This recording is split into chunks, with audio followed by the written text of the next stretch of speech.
Okay. And then say that we are in the middle of this exhibition. Then Yes, yes. we are live.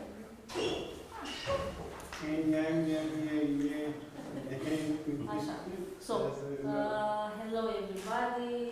Thank you for coming. Salut, mulțumim că ați venit. Salut, Paul. Hello. Hi, Sezgin. Thank you, Sezgin, for coming for the third time in Iași. Third or second? Third. Third. And thank you for, I don't know, working with us together on how to look again on this, I think, key film for our history. Hey, keep it kiss. Keep it kiss. Keep it kiss.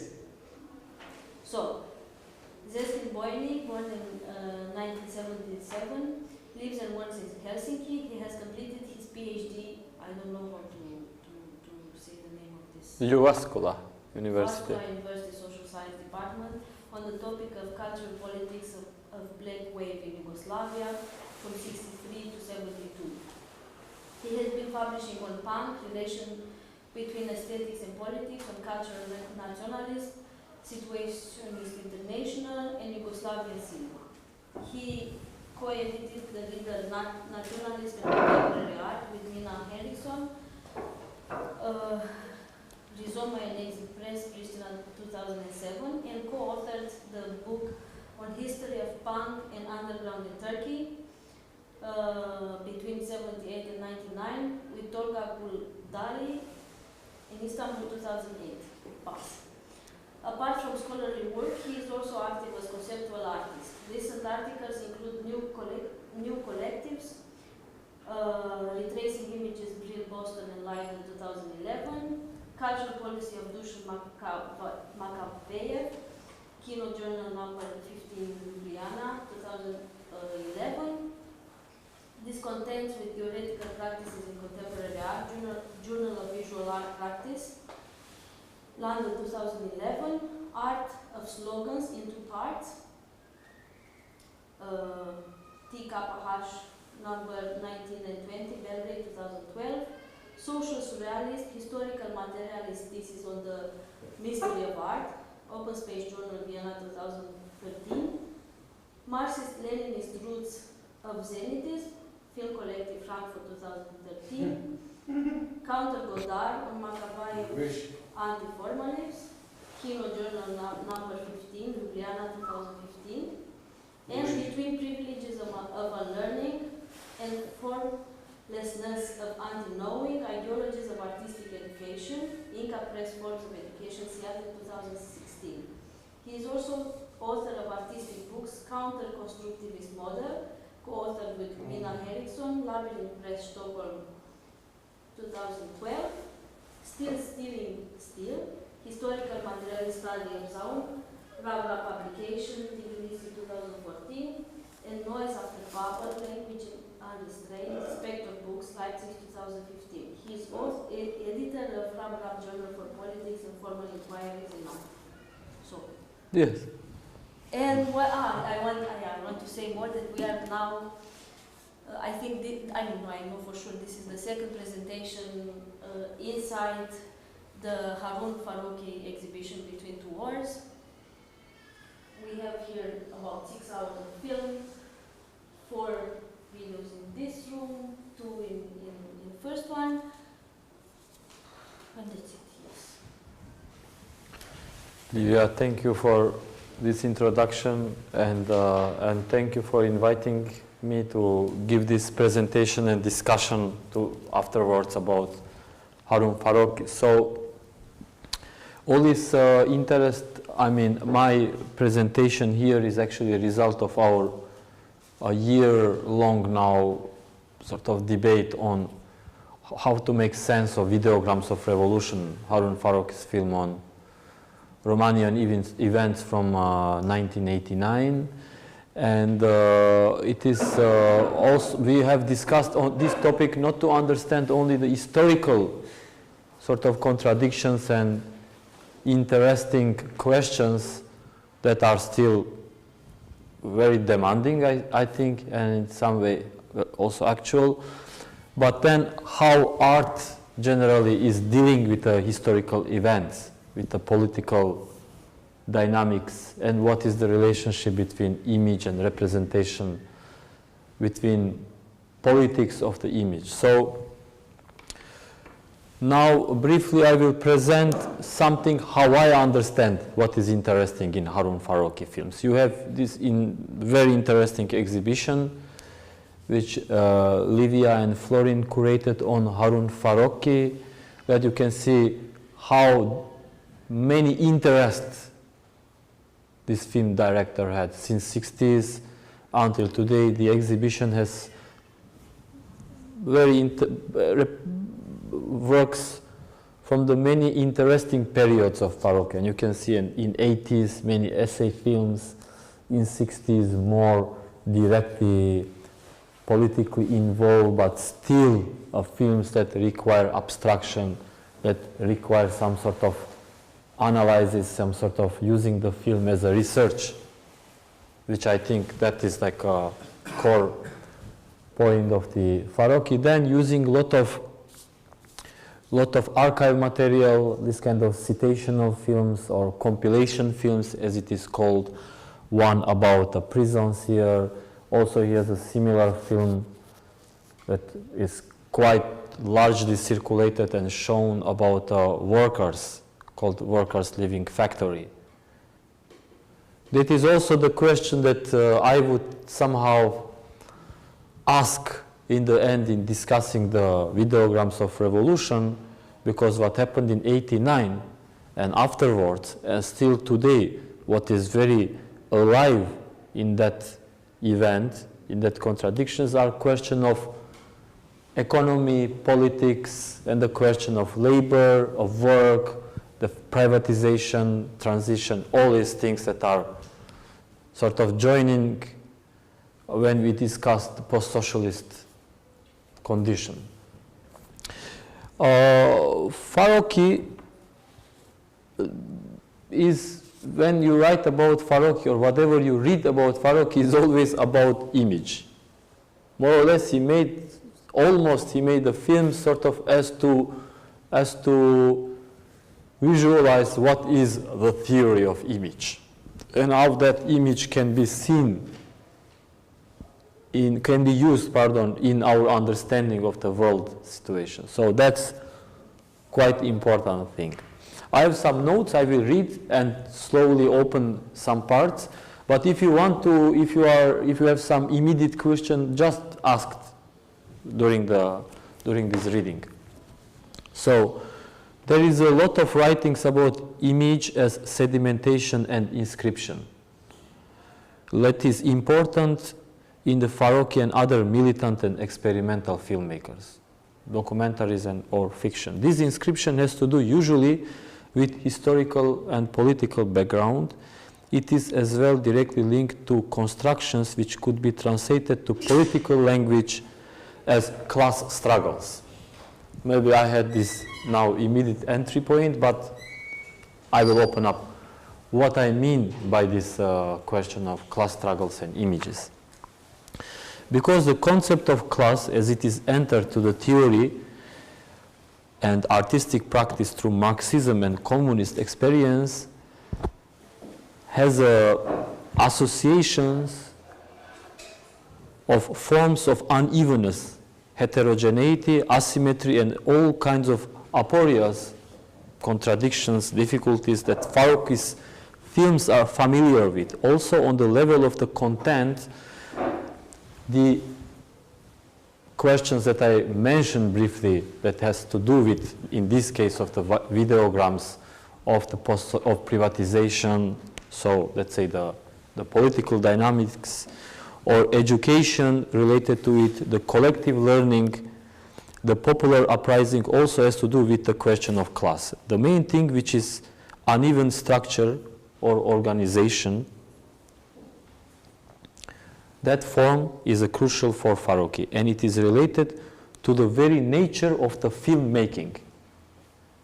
So not that Farocki is interested in this question questions of social contradictions and antagonism, but he sees that film itself as a form has such a nature.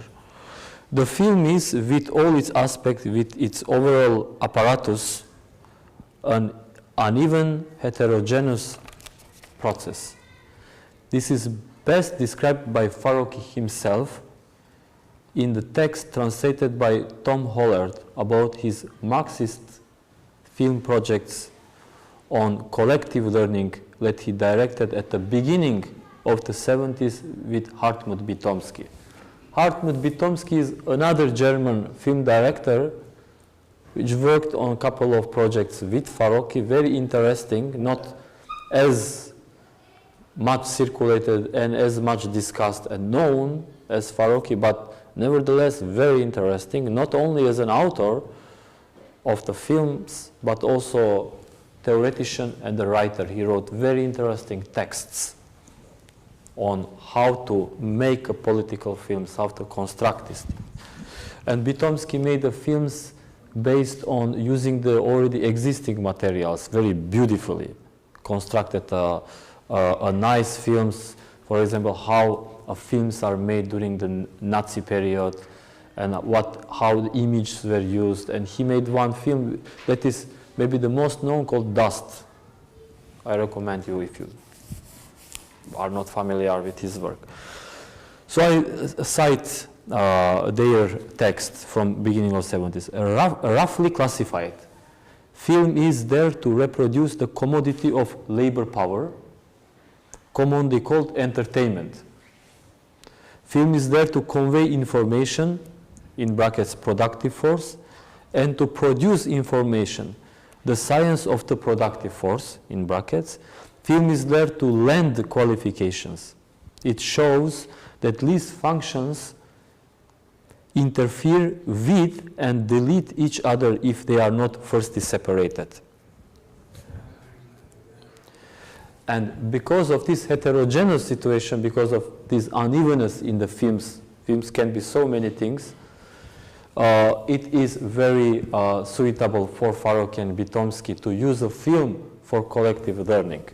That's how they understood. For them, screening the film does not end with the projections. So that discussions, that discursive reverberation or discursive furthering of the film is what really matters in these films and in many other militant films. This is why the relationship of the unevenness of class struggles and the film is a very strange one. It is a difficult question to deal with because you can grasp from many different aspects. Apart from the fact that the normative representational regimes do not fit to the picture of class struggles, another important thing is that the images are not the concepts. This is some interesting theoretical questions that concerns film theory or moving image theory. How much images can be used to transmit a knowledge, the concepts? What are distinctive in the images? There is something supplementary to images. There is an additional element, similar to what Kazimir Malevich as would say, that gives the form to the images that are combinations of all these historical, political, economical factors. Something that keeps uneven elements from dispersing. We can say that there is something solidifying in the images. So as if like images is the sedimentation of all that contradictory, difficult to get together heterogeneous traits. That the image is not a concept was a thesis of French Marxist feminist Christine Delphi, whose analysis of the reproduction of capitalist relations has influenced experimental avant-garde filmmaking in 1970s. which thought that filmmaking could be used as a platform where struggle against gender and the class division could be fought against. So Christine Delphi is a feminist whose works is now, early works is republished by Verso. I highly recommend this book, it's called Closer to Home, Materialist Analysis of Woman Oppression. And her writings she didn't write about art, nor about a film, but her writings influenced certain filmmakers to analyze how difficult is to divorce, to emancipate from existing normative representational regimes. And she wrote a book, Continuity in, if I recall right, Continuity in Marriage and Divorce. And her main argument in the beginning of 70s was that, in fact, woman by divorcing does not divorce from that ideological structures which oppresses her. And filmmakers kind of applied this question to their practice and thinking whether it is easy to make an experimental films or with different images, to use different images to oppose already existing images that are circulating in the I would say ideological mainstream narrative in the Hollywood film. So this was not only the question of these experimental filmmakers, but I mentioned them because of their insistence on that dialectics between image and concepts. This was also a question of Godard, especially of Godard, who tried to question where are the limits of a filmmaking when we deal with the issues of the worker struggles, of the history of labor struggles, or this kind of revolution, or to ask questions through images about politics, about very explicit political questions. That's what I'm talking about. And this in Godard, mostly we can see in his films on with Goren. With a Goren called the Dziga Group, that is very much dealing with What about history, man? What about us, man? That will be time for that, man. Yeah, it's gonna be time for when? Wait. Oh, the fuck, man. Motherfucker. As a result of these experimental structuralist filmmakers abandoned the image altogether. I'm not talking about filmmakers like Laura Mulvey, but about Annabelle Nicholson, Liz Rhodes, Rose Lauder, Malcolm Legris, and Peter Guidal. And seek the ways to deal with the social, political, ideological constructions through the other means of filmic devices.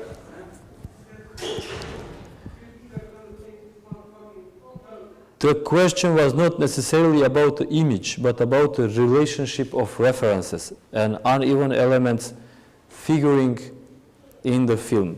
It was about formal and structural behavior of references. Semiotics, enunciation, index, this was the questions involved in the film. Farocki's comments on the scientific aspect of his films with Bytomsky from the beginning of 70s is very close to this. That's why I had this mention of the scientific aspect of the films. He says, they say, with Bytomsky we read Marx and Marx commentaries and texts on semiotics, cybernetics, didactics, and learning machines. Our program was, I quote, to make film scientifically and make science politically. So that's how they understood what for them meant to deal with this difficult question of the various levels of the film's constructions. I repeat again, to make film scientifically and make science politically. So to understand, in a way, to deal with certain systems, with the difficult heterogeneous traits, but also to see that heterogeneity, that impurity, that dirtiness of the filmmaking, uneasiness of the filmmaking, as a potential to make it used for the political purposes. That was why they so much defended film. For them, film was something to, let's say, march toward the social questions. It is this device of structural activity where the way how things are placed and organized is more important than what they represent. That is that formal question of the film. The very singular device in Farocki's films is about this organization and placement. This is how he described his overall methodology and cinematic position. I will read from the book, which is probably one of the most interesting collection on Farocki's work. It's called Against What, Against Whom. It is edited by Ante Ehman and Kodvoescu. And here there is some writing of Farocki that very much reflected all these questions, what he understood as a formal, the potential, and the limits of this, what I maybe today sounds very, very primitive, but a scientific, making film scientifically and make science politically. So, I quote Farocki, "Over many years, even decades, I had avoided dealing explicitly with the content of films. When I was around 20 years old, I read closely or repeatedly many critiques influenced by Krakauer. Siegfried Krakauer is his film theoretician, historian as well, whose method of interpretation I had adopted. The film A shows a person B who acts in a C way. Accordingly, the film expresses that the B person always acts like C. But actually this is bad, because there are also B persons who act in a D way. Or better, who should act in a D way? But when I came to the Film Academy and the protest movement arose, political context, when there were thousands or even hundreds of thousands of people who thought they knew how a film should depict the world, I looked for another field of activity. I refined Krakauer's method in as much as I said. This is important. Film A shows how B acts in a C way, but doesn't know that it tells it exactly as if B would act like D. As if the story of a female worker were told like that of a princess. In order to avoid the call for films having to give an example, I then tried to completely ignore the plot. That went so far that I sometimes only paid attention to the space between the protagonists and not at all to what they were saying or doing, which is mostly also saying. But then I realized, this is written in 95, but then I realized I had to give up this stance of strict denial. It only now became clear that I had stuck to it longer than to communism or revolution. I find these quotations quite interesting, because here Farocki in a way reveals, for those who study his work in a journal called Film Critique from the 70s, it was a journal that he was they're active as an editor and as a writer. One thing you have to know that most of these filmmakers in 70s actually were seeing themselves also as a theoretician. It was not only the film practice and you make a product, which is the film work or an artwork, and then you let to the market to decide or to evaluate its value. That was for filmmakers that were doing this kind of critical leftist films in 70s, 60s, 80s, still for many of leftist films, very neoliberal position, because it meant that a judgment value is a debt to the forces, to the objective conditions of the market forces.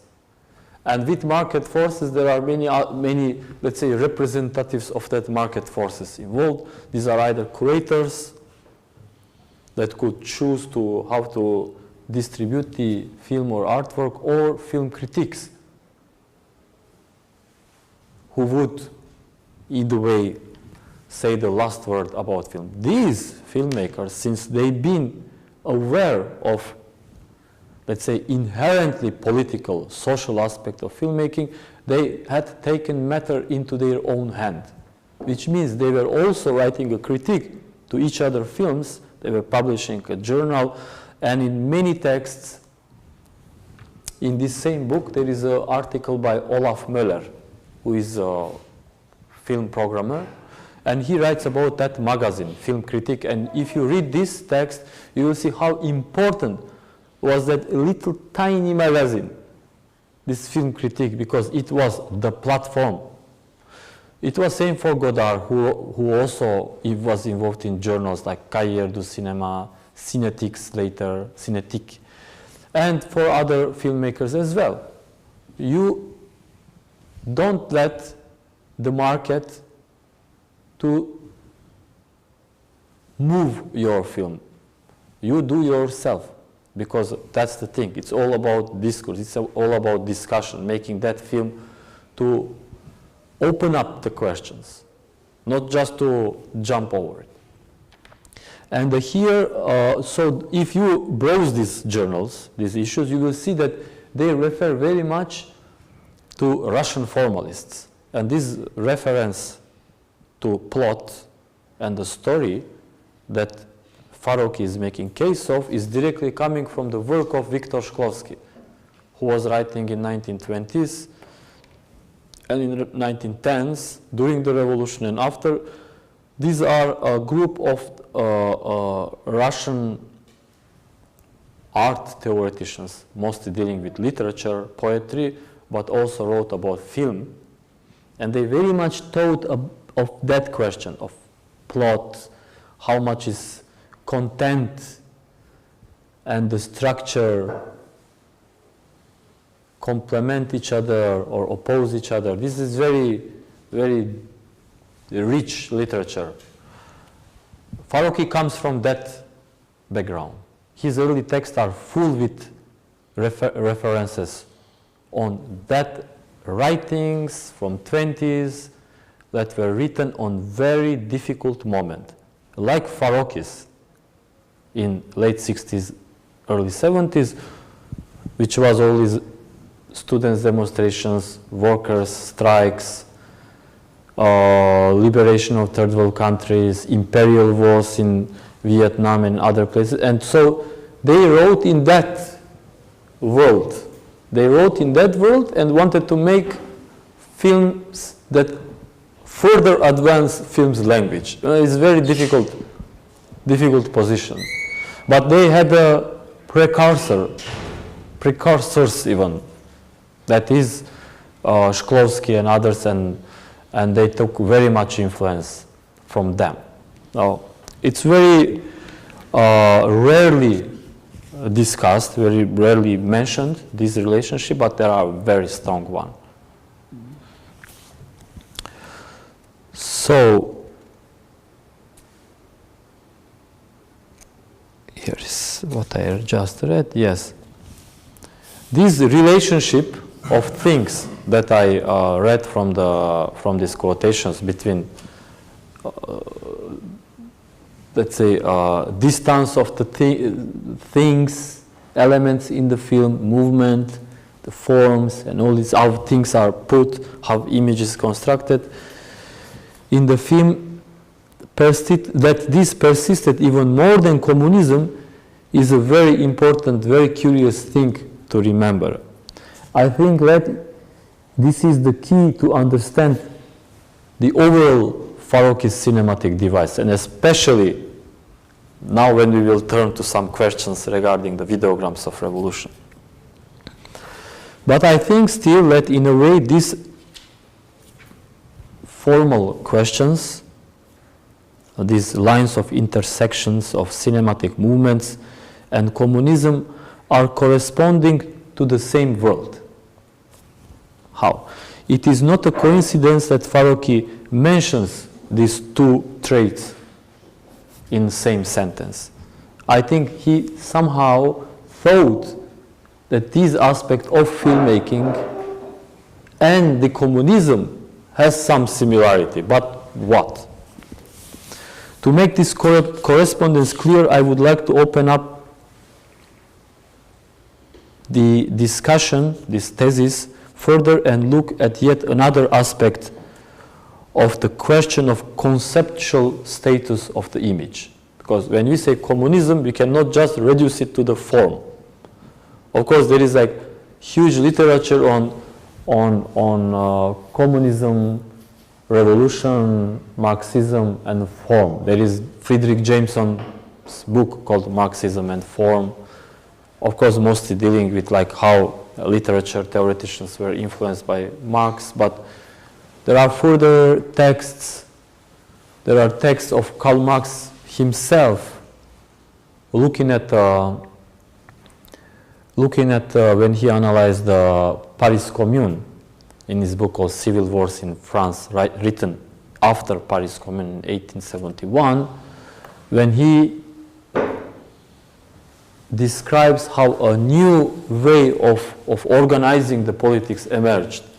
And he says, at least we arrived to a form, which he calls a commune form. There was many speculations about what could be a Soviet form after 20s, and many other that could be maybe question what is the self-management socialist form in socialist Yugoslavia, and other related discussions. But just one thing in the brackets, in Marxism, form always comes at the end. You never start from the form. But putting them together is a bit like I would say a provocative question now. So you will see why. Where do I want to arrive? Or let's say how I understand what Farocki thought his images have a potential to be a political, used as a political tools.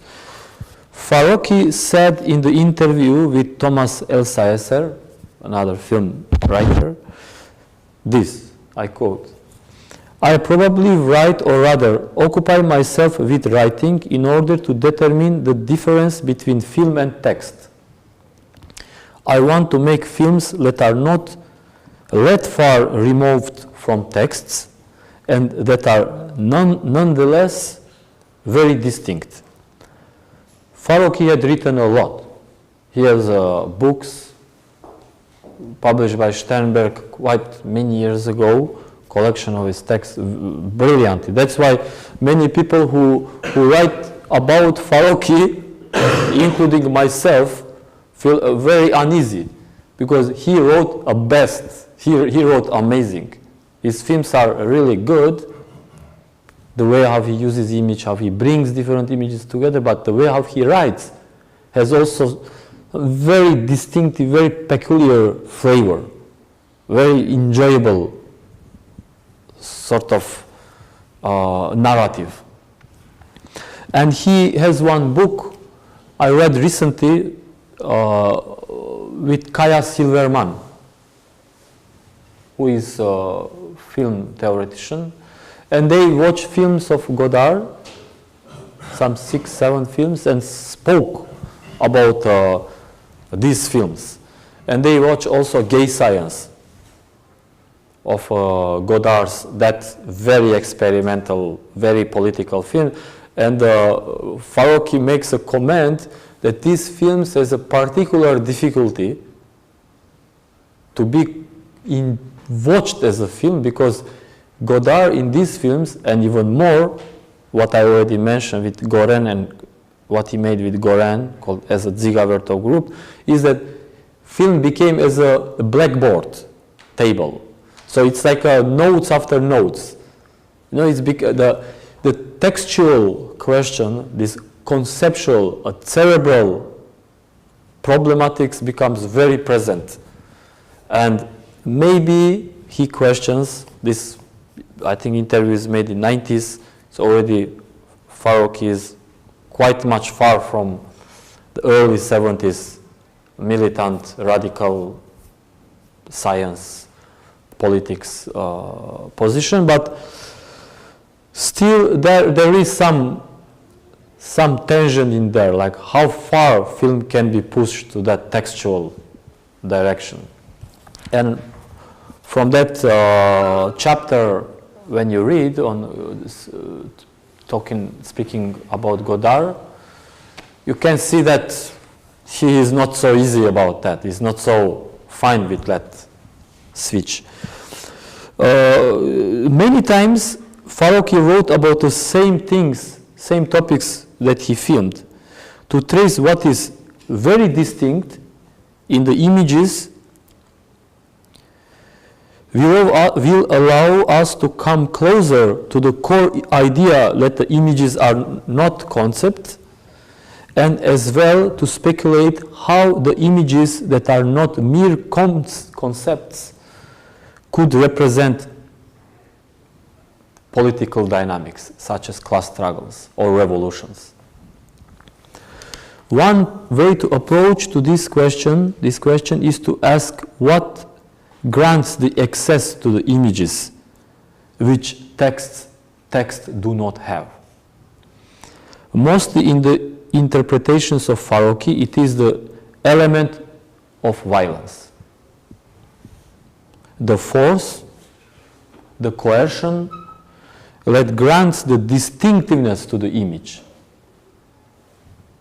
This is, let's say, my one thesis, argument. That's what I understand. You might think differently. For example, Georges Didi Huberman wrote that Farocki's films enable us to open our eyes to the violence of the world inscribed in the images. Or Farocki himself, you cannot tell by looking at the images of the world that war has been inscribed on them. War has inscribed cryptographically. Or writing about a film of his, as you see, Farocki clarifies, this is a plough that is like a cannon, or a cannon that looks like a plough, shows what is warlike in the civil and what is civil in the warlike. Luz, the film, will help us, as Farocki explains in the same page, to look for submerged meaning, clearing away the detritus on the images. This was a quote.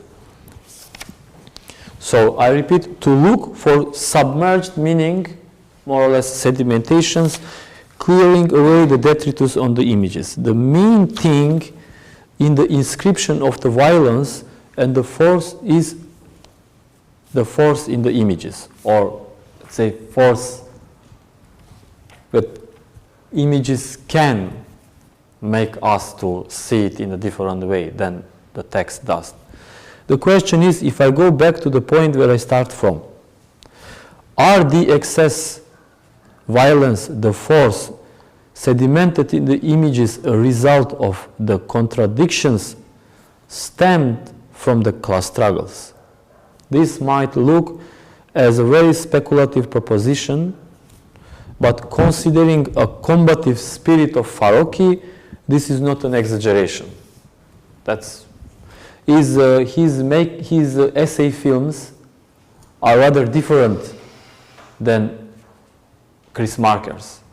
Another thing regarding interpretations of Farocki is that I want a bit to approach from the different perspective or to oppose is that the work of Farocki is mostly interpreted as essay film. It's seen as like one of the best description of essay films. That's like today in contemporary art, moving image practice became quite almost an established, institutionalized practice, isn't it so? Like there are artists who say, I am essay filmmaker. You can read that. This is something that is more or less a product of film critiques. And what that film essay means in that theorization is something that I want to oppose a bit. It means, for example, I give you two quotations. Heresy and openness are among the essay film's key markers. It is positioning at the crossroads of documentary, avant-garde, and art film impulses, Paul Arthur suggests. I take this from Laura Rascaroli, which is considered as a quite an authoritative author on this question of film essay. So she says, we must resist the temptation to over-theorize the form. That's something in that debates of the essay film. And another, maybe more explicit from her text is that being informal, skeptical, diverse, disjunctive, paradoxical, contradictory, heretical, open, free, and formless, the essay truly is the postmodern matrix of all generic possibilities.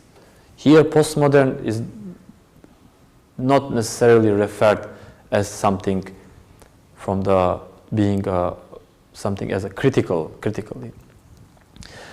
As I said already before, yes, there are many difficult, heterogeneous, antagonistic, uneven things in Farocki's filmmaking and theorization, but that does not mean that these are formless, that we have to resist the over-theorizing of the form, and that this, to my understanding, doesn't necessarily means that the drive was a mere openness, free expression, the heresy, but there is a structure in that. There is, I would say, an overall question. For what is the red thread in Farocki is, I would say, politics, or the way how he analyzed how images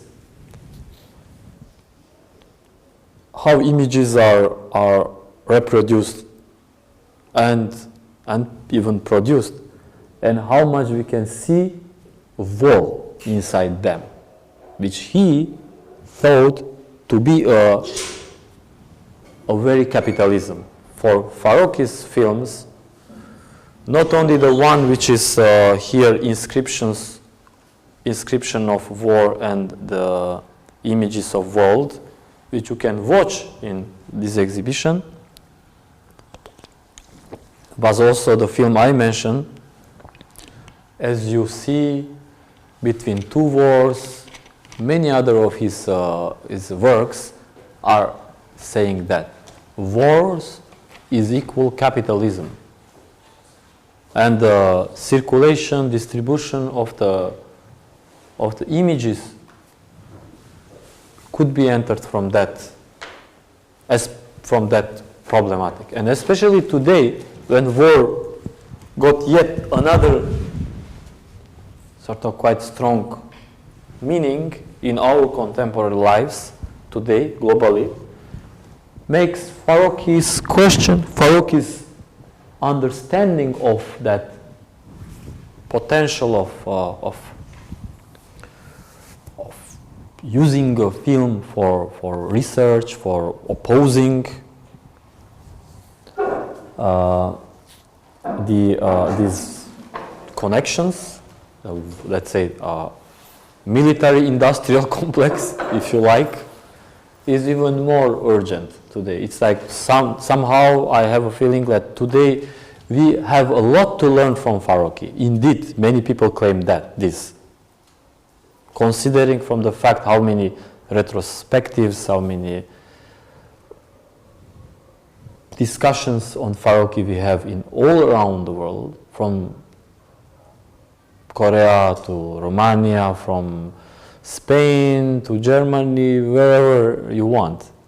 So, but it's even because of that more urgent to try to clarify what actually was a driving force politically for that, dealing with the images, dealing with that heterogeneous questions of the images and their organization. Yes. And the first film, one of his early films, not first film, that he deals with the Dove chemical, it's like that's the real statement regarding the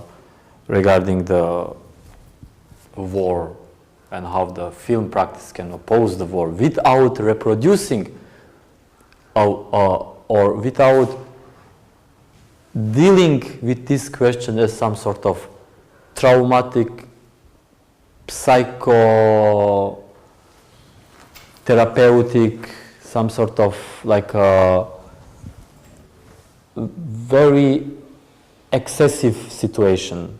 Not like a state of excess of this permanent war, but really pointing the social, economical, and the political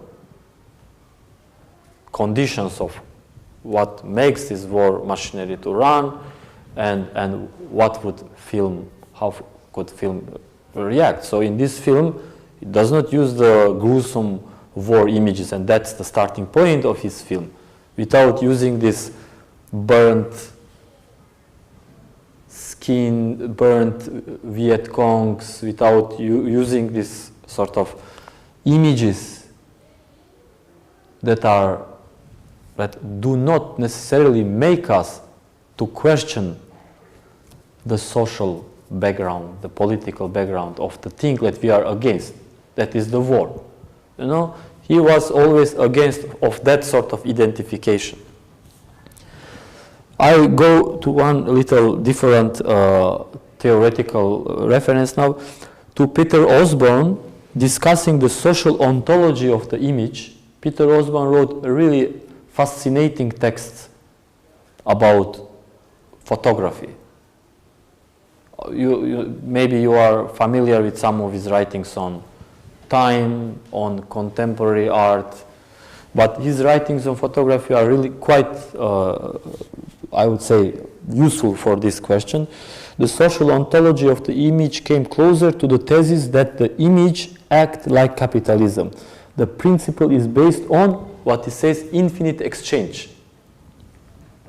The nature of the image based on infinite exchange is perfectly simulating to the nature of the abstraction of social relations, characteristic of societies based on relations of exchange. The capitalistic form, capitalist mode of production, and the forms of exploitation that goes with it.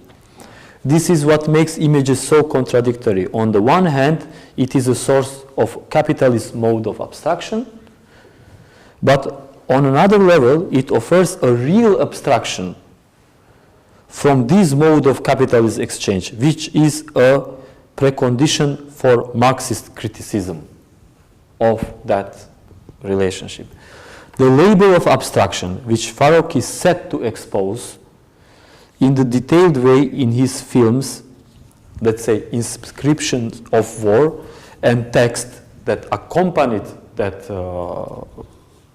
film is called Reality Would Have to Be Gone, is relying on these two tendencies, effects of abstraction through images. On one level, the Farocki has a similar, always in his films runs these two forms of abstractions. I will briefly show the image. Can we briefly show the image from the inscription of war and the images of world, some 5 minutes, and then I will read this last part.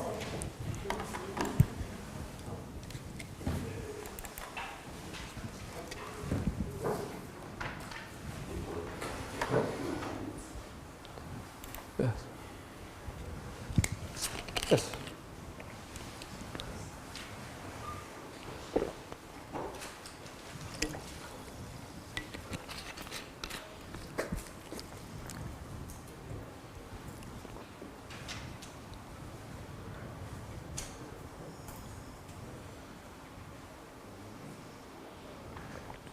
Did you watch this film?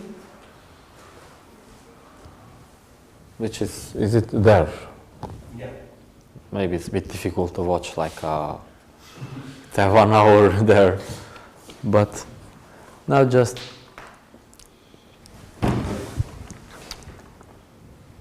what was it? 57 minutes. Is it because they are connected? It's because we didn't do anything for a long time. Ah, it's like went to sleep. Come on, man.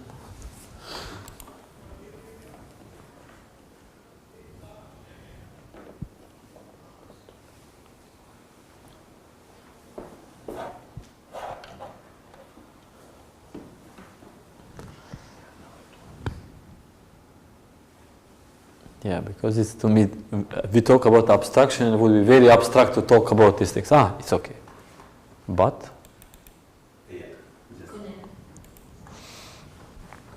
not this.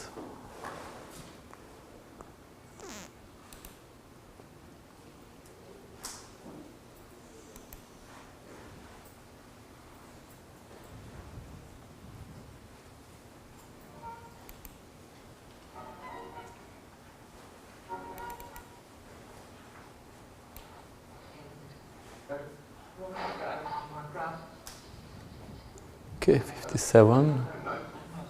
Yeah. Weißt du, das nächste Mal bitte so drüber, dass man hinten das Stück vom Panzer sieht? Ja, ja. Schau, hinten, ne? Da sieht man doch die Luke, ne? Diese rechteckige Luke sieht man hinten. Siehst du? Ja. Ne?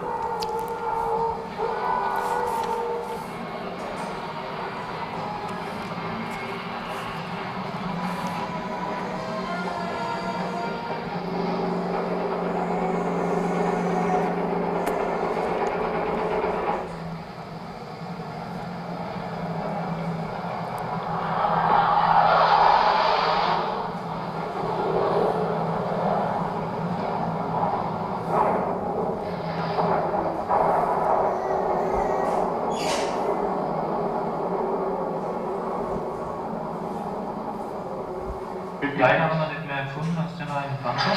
Damit ist der Auftrag erledigt, ne? Ja.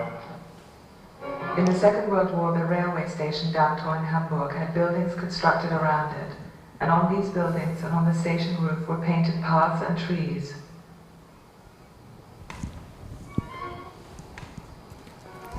In Bremen, a tributary of the river Weser was covered over with wood, because riverways and railways give the pilot orientation.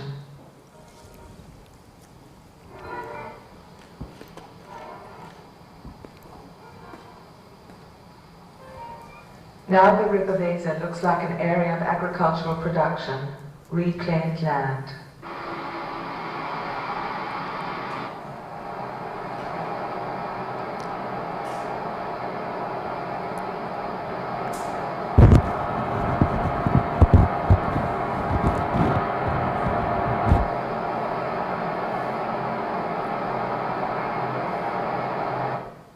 Rotterdam.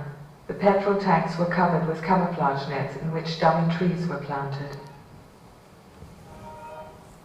And Rummelsburg. The petrol tanks were bedecked so that they appeared to be tenement houses with inner courtyards.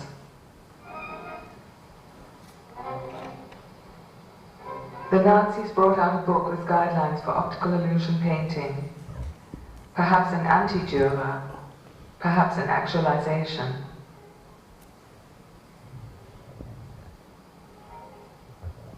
In Rechlin, an aircraft hangar painted with detached houses with trees between. To the sky, the war installations should appear to be private homes. The Allied reconnaissance discovered this camouflage and illusion and published the knowledge of this in a specialist publication.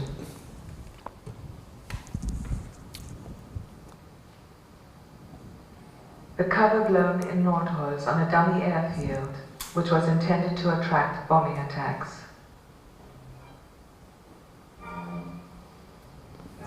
Nearby, the real airfield. The original is much less clear than the copy.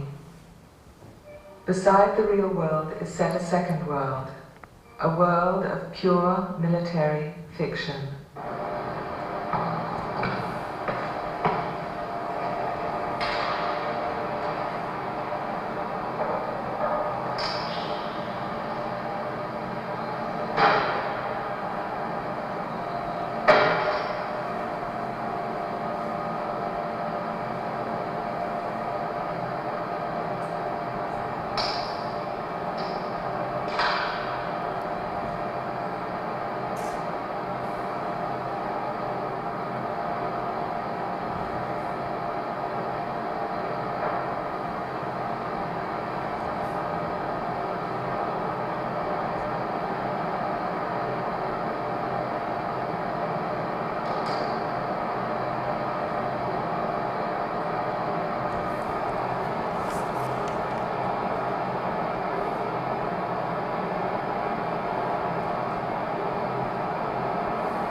Three days after the first aerial photograph of Auschwitz, two prisoners succeeded in escaping. They wanted to tell the world the truth about the camp. One of them, Rudolf Brüber, then 19 years old, had already been in the camp for 2 years. He had worked on the construction of the IG Farber Buna plant, and then afterwards for the camp administration.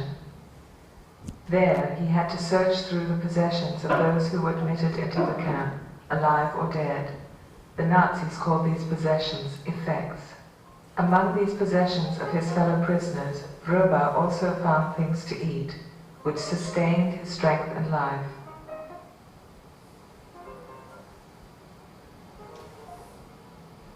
Again, these pictures that the SS had made to show the world one day how they had destroyed the Jews.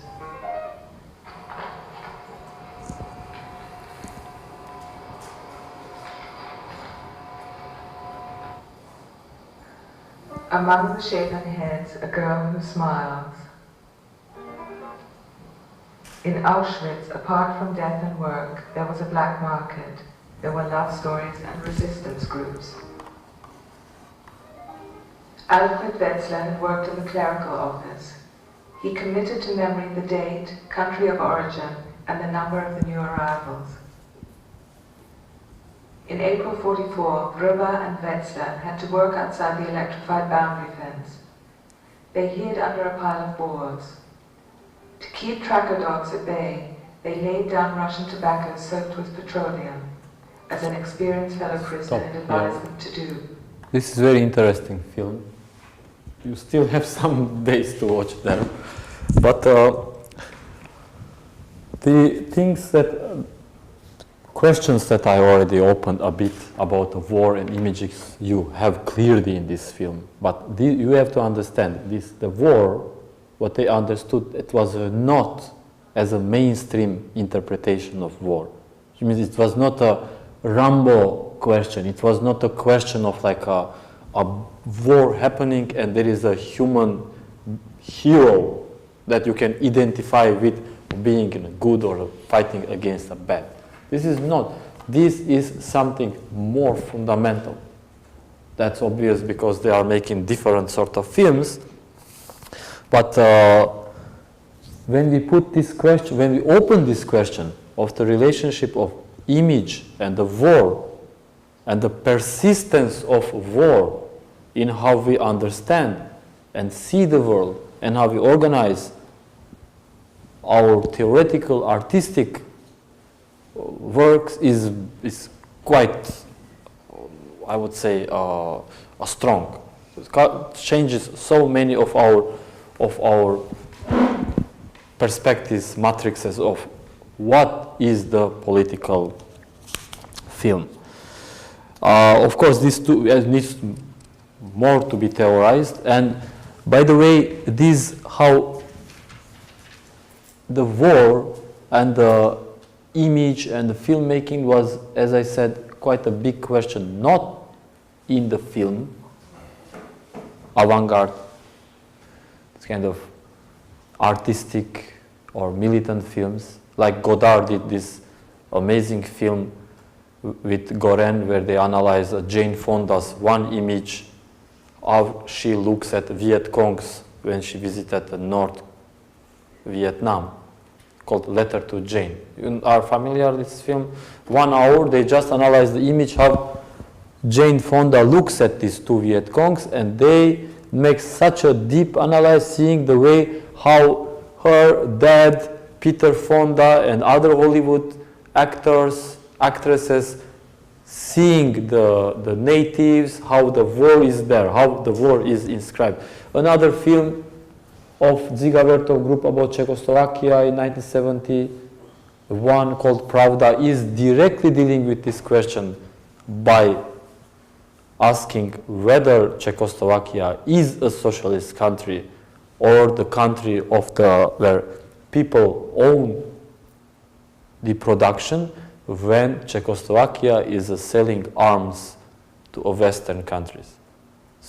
So it's there was, because this was the case.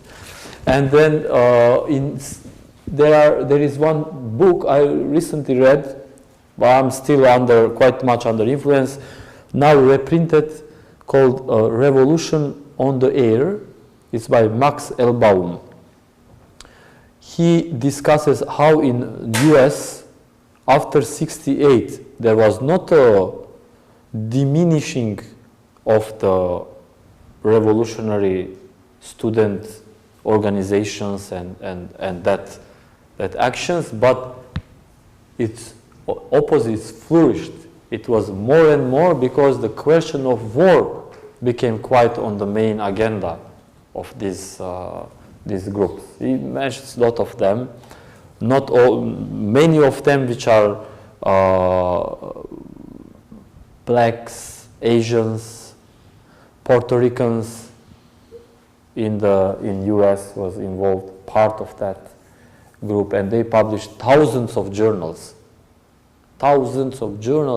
which were only about anti-militarism, let's say, defending the peace. So that meant, the peace meant more than just I am against the war.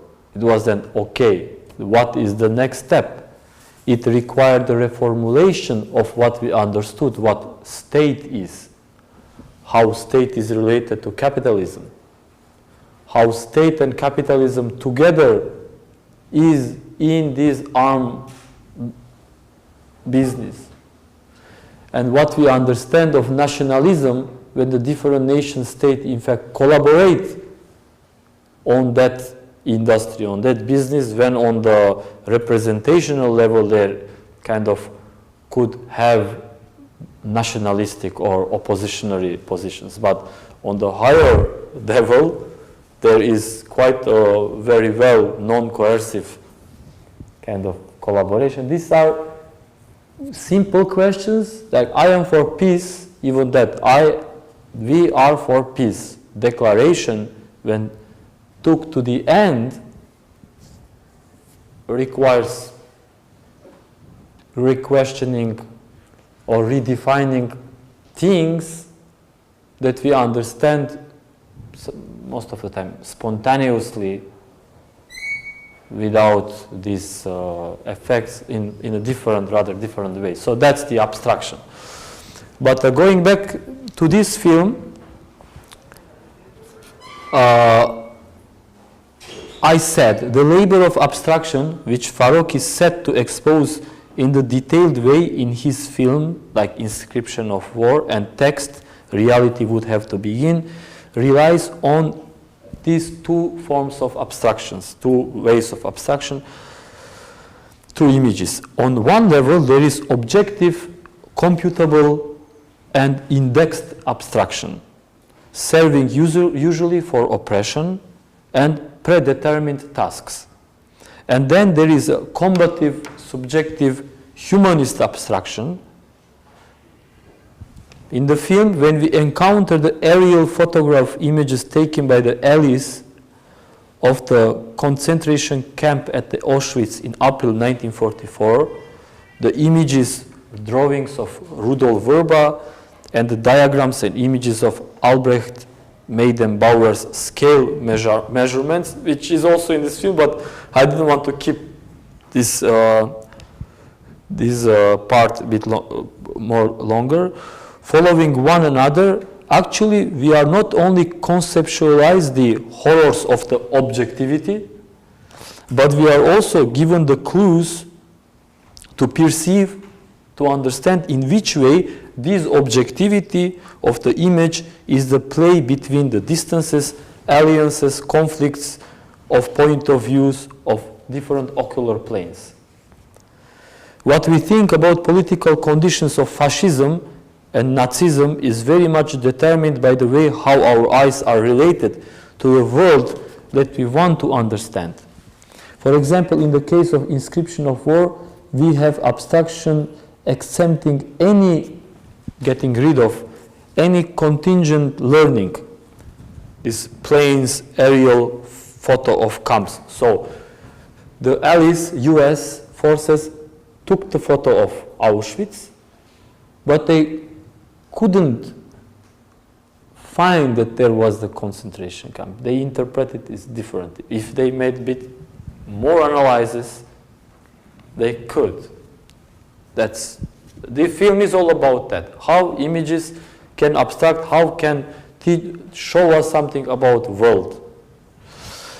We have abstraction militantly claiming for truth based only on subjectivity of sensorium, like Vrba's, Rudolf Vrba's drawings, and following with the abstraction of detachment of pure administrated objectivity, that scientists testing the new cars or new things, you know, like all, you know, this, like all Noam Chomsky and others write about that, how much the industrial, the war, actually most of the research are part of some big military industrial schemes.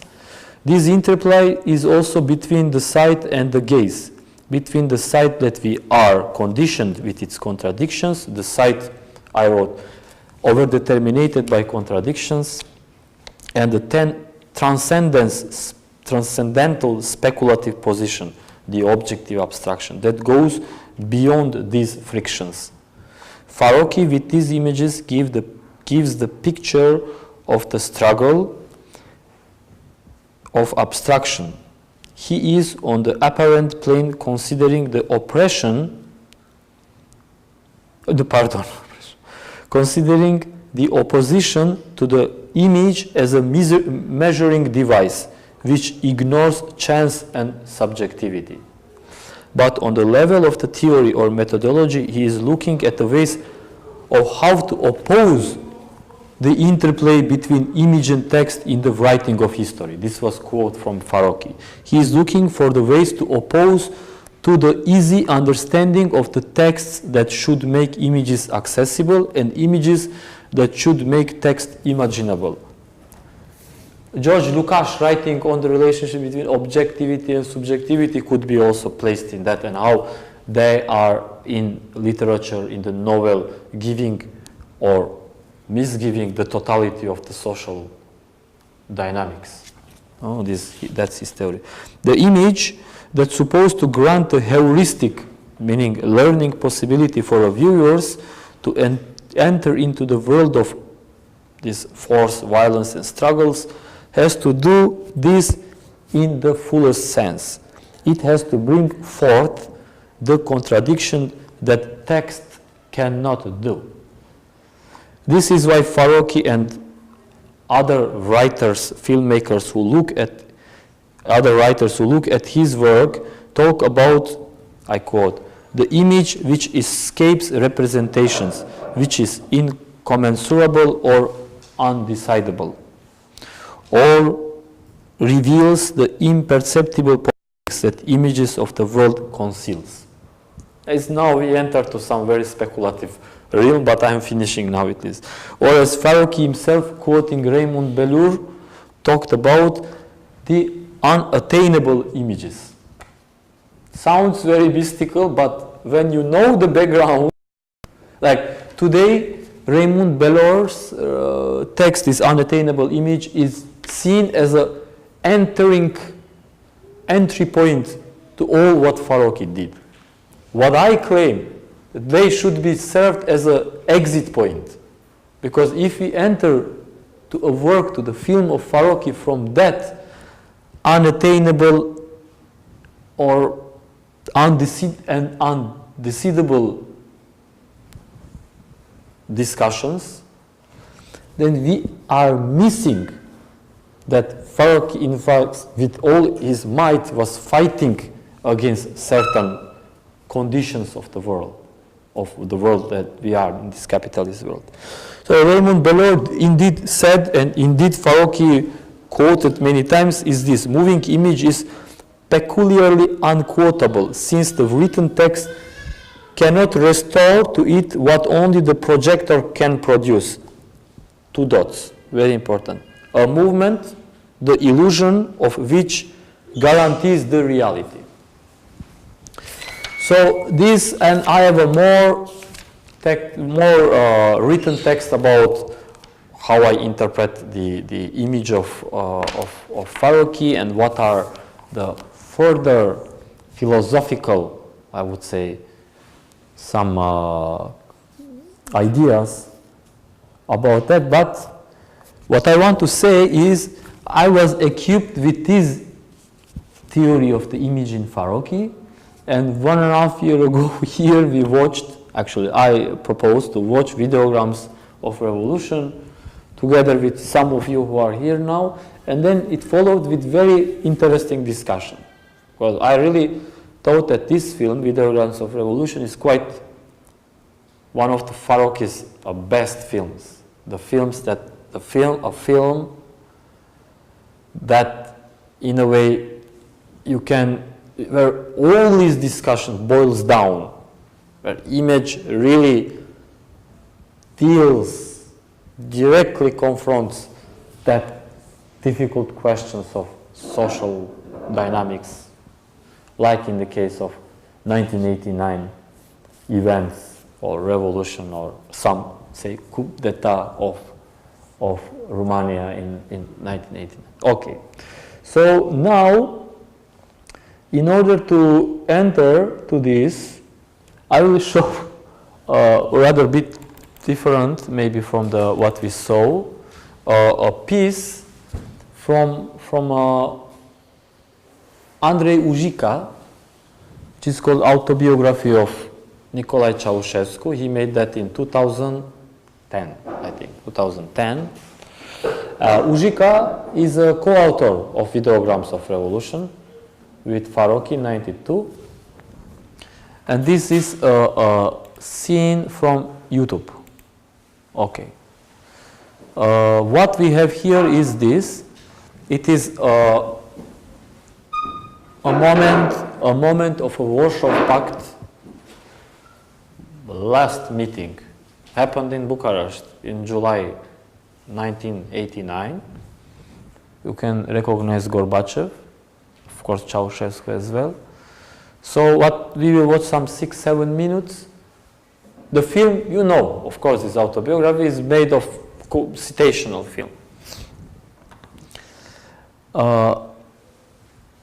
And then Ceausescu in parliament explains what are this discussion, what was this meeting or agreement importance further than the security, further than cooperation between Warsaw Pact, what is the global importance of this meeting.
dori să subliniez importanța consfătuirii Comitetului Politic Consultativ al statelor socialiste participante de la Varsovia, care a avut loc cu o săptămână în urmă în București.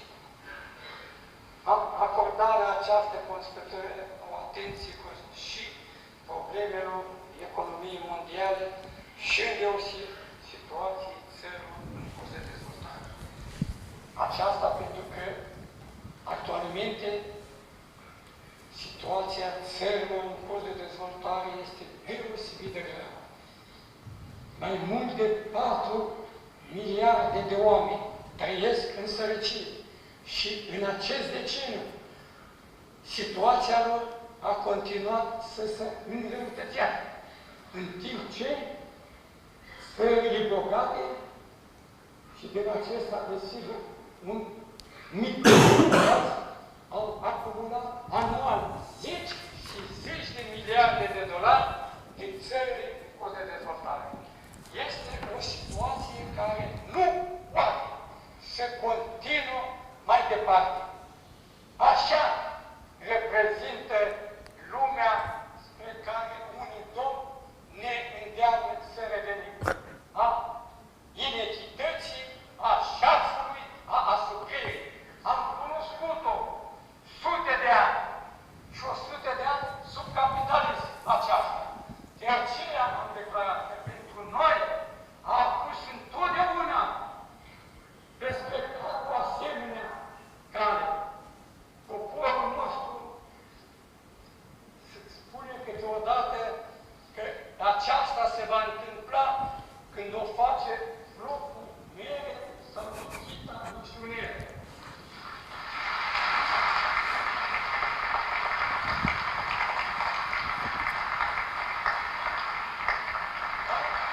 Nu vă trebuie să aplaudați. Genetica modernă a făcut progrese uriașe.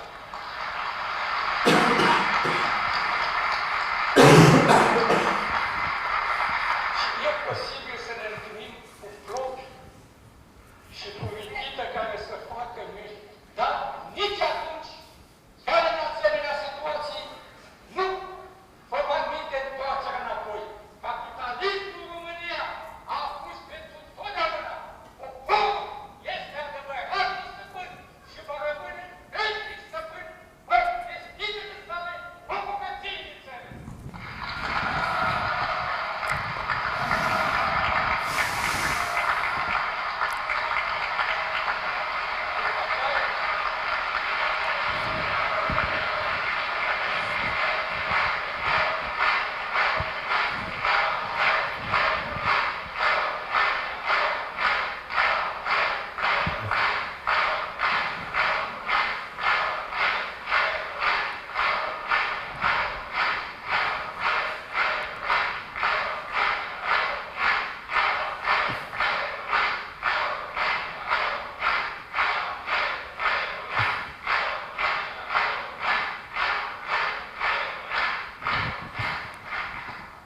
Aceste cercuri și acești domni ar trebui să-și îndrepte lucrurile, privirea spre două direcții.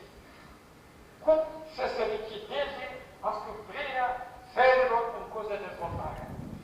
Să se rezolve datoria externă de 1 miliard și 200 de 1200 de miliarde de dolari a acestor țări. Și aceasta nu prin simbolul.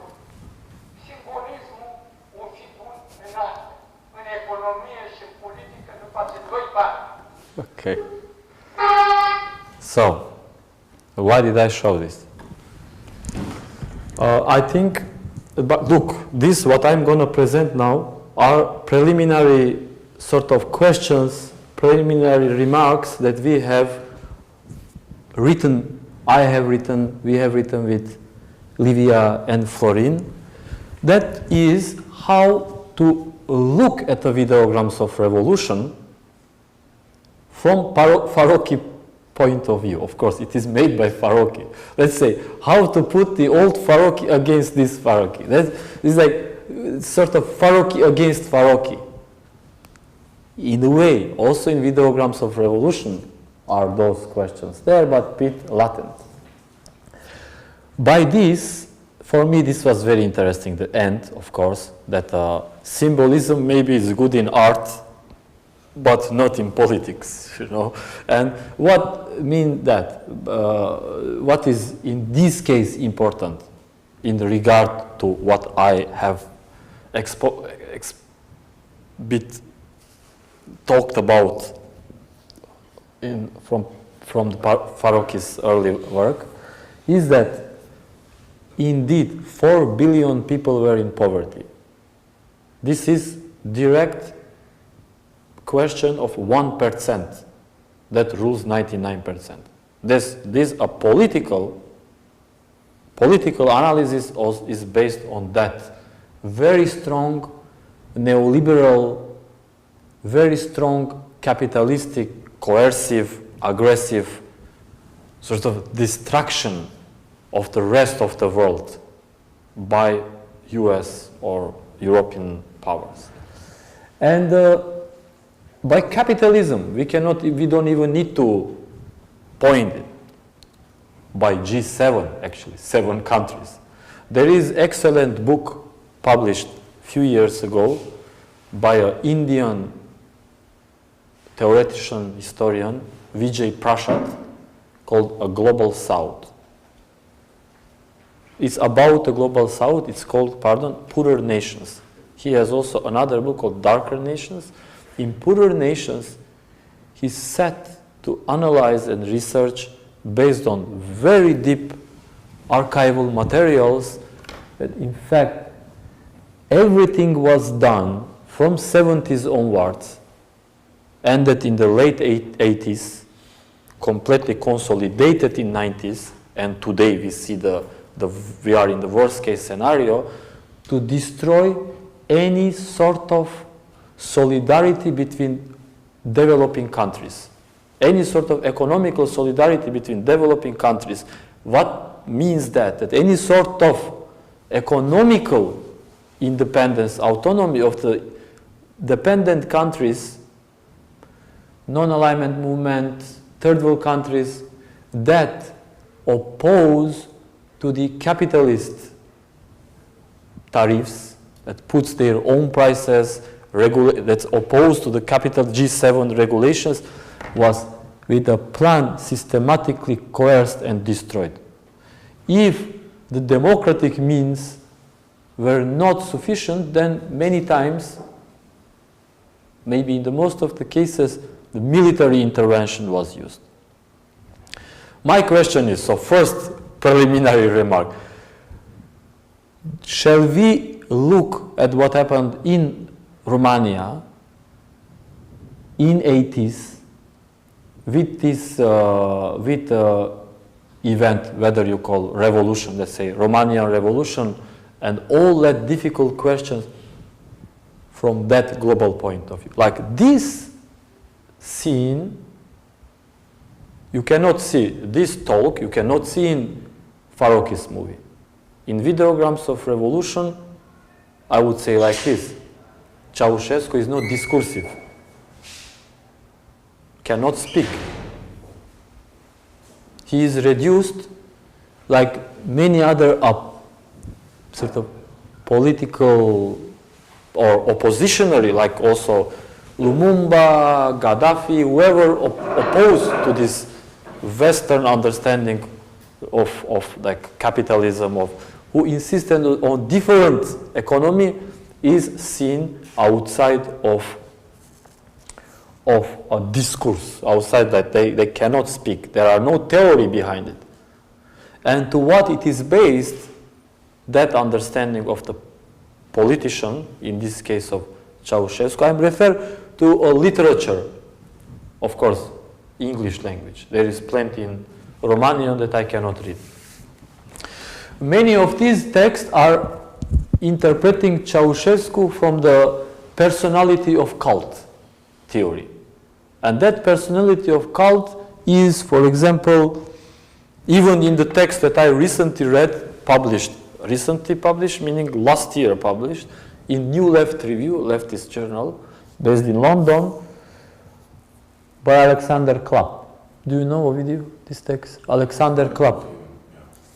And even he interprets that, yes, Ceausescu in 70s had this very much opened the country, which he did to the world, to the cooperation between West, everything, but he did something that is the problem. He visited North Korea and got influenced by how a personality cult was very much supported there. And this interpretation, let's say this historical interpretation of how communism became like Stalinism, like a personality cult, with only one visit, is to make a caricature out of history. Because 1971, Ceausescu didn't just visit Northern Korea. The theory goes like this: visited Northern Korea, got influenced by who was then Sung, doesn't matter.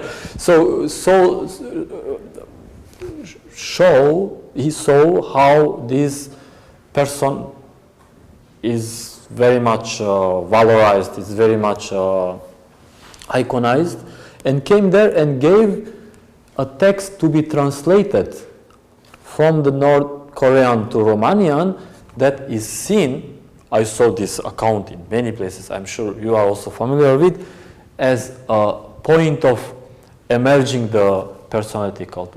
Well, 71, I'm sure, in Romania was translated many other things.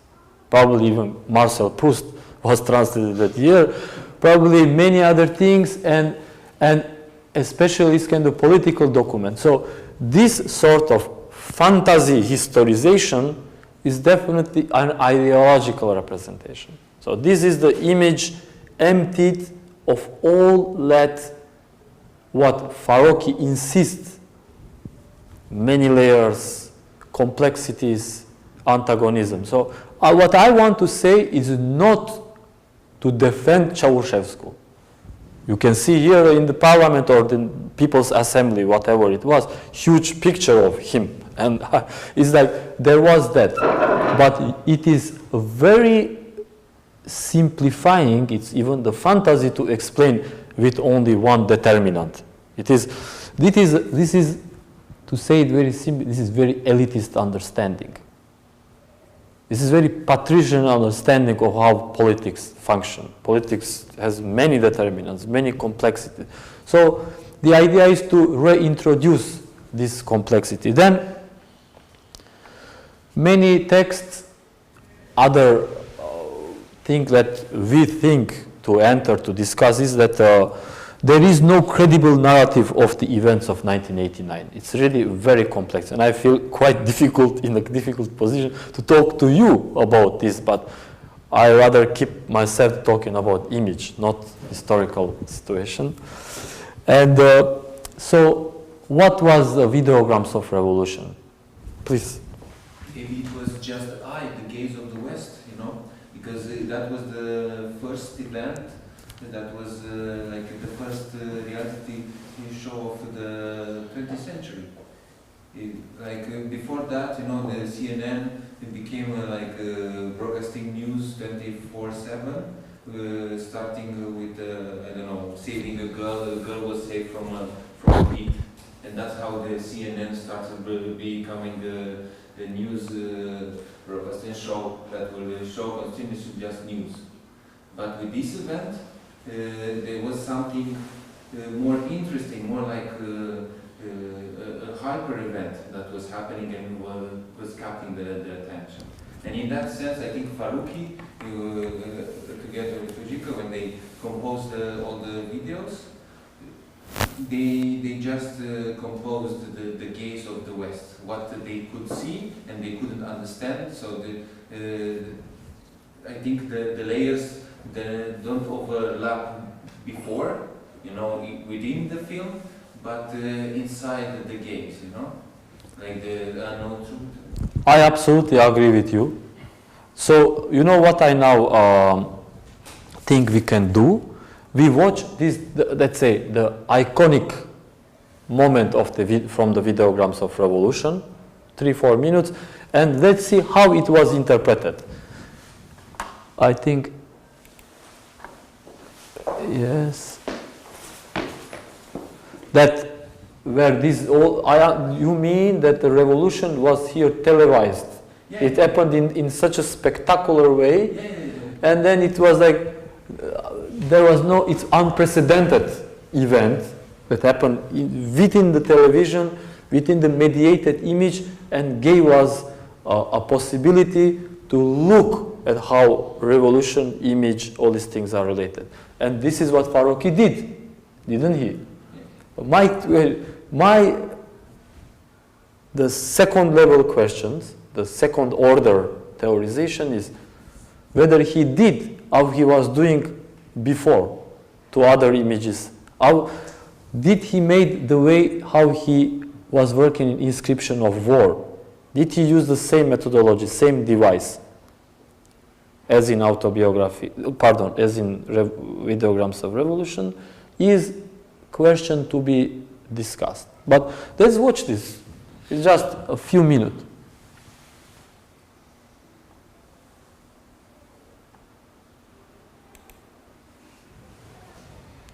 It's 6 minutes. Yeah. Oh no.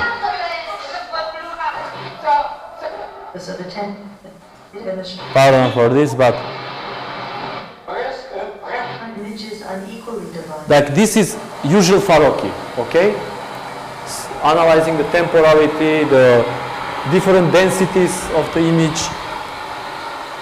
The image in the blue, wintry light is divided.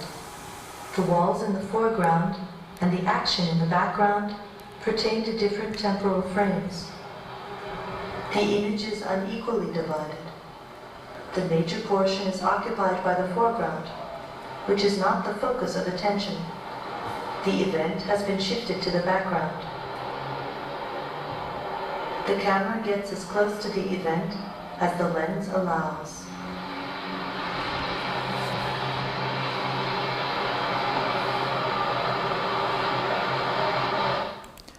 This image, or if there was not this what follows now, the film would be not as strong, not as canonical, and this is the thing.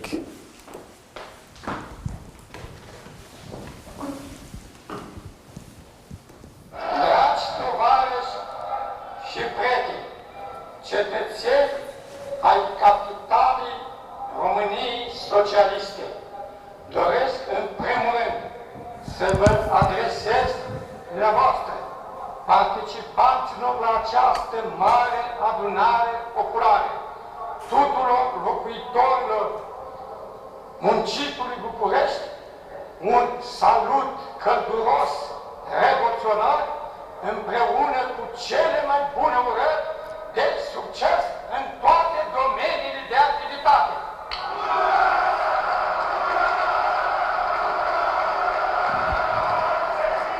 To assert his endangered power, Ceausescu addressed a mass rally like so many which he had ordered to be held during the prior 25 years. Television transmits live.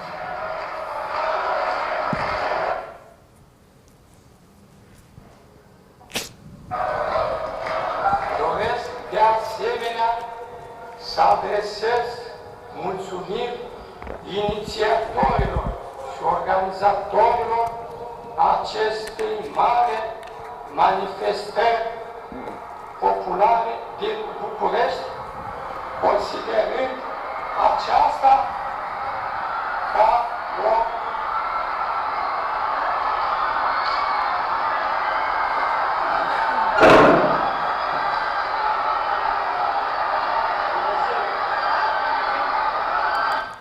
Okay, just also maybe 1 or 2 minutes.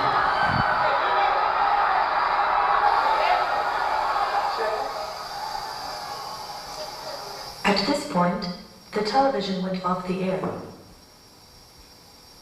The electromagnetic recording continued in the broadcasting band and documented this.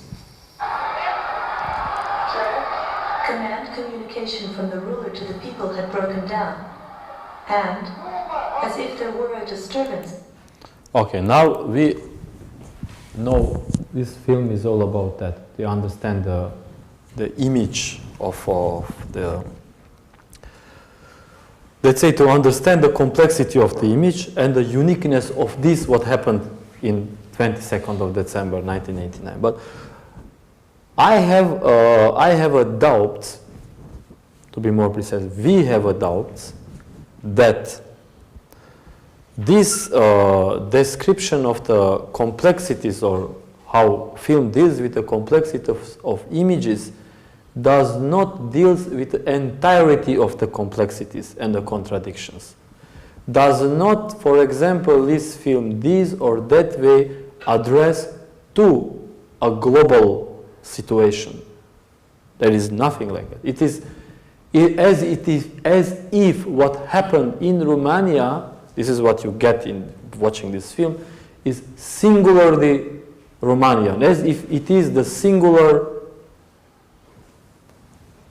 some situation.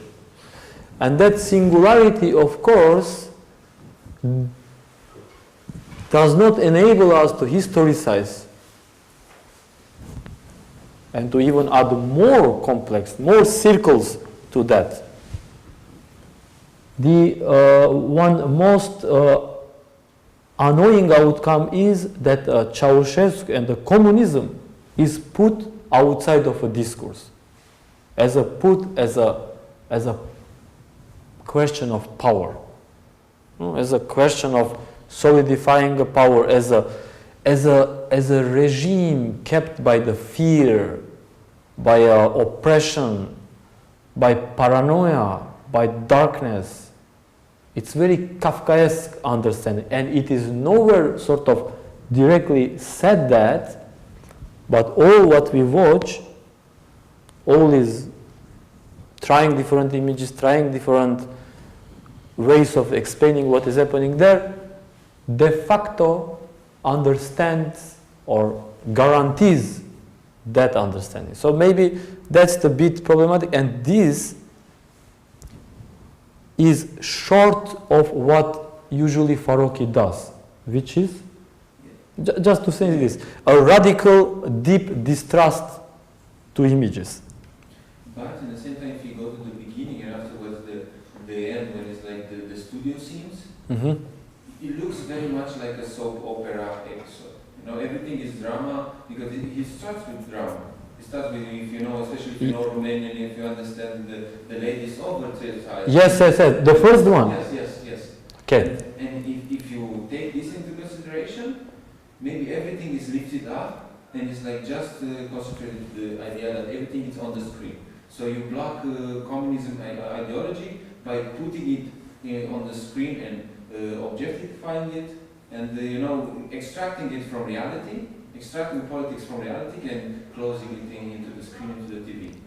This, what you say, for example, in the TV, that setup, that masquerade, whatever, it is, or is it seen, interpreted as similar as what was happening during the socialist period? So there was a socialism, and now the masquerade is the same.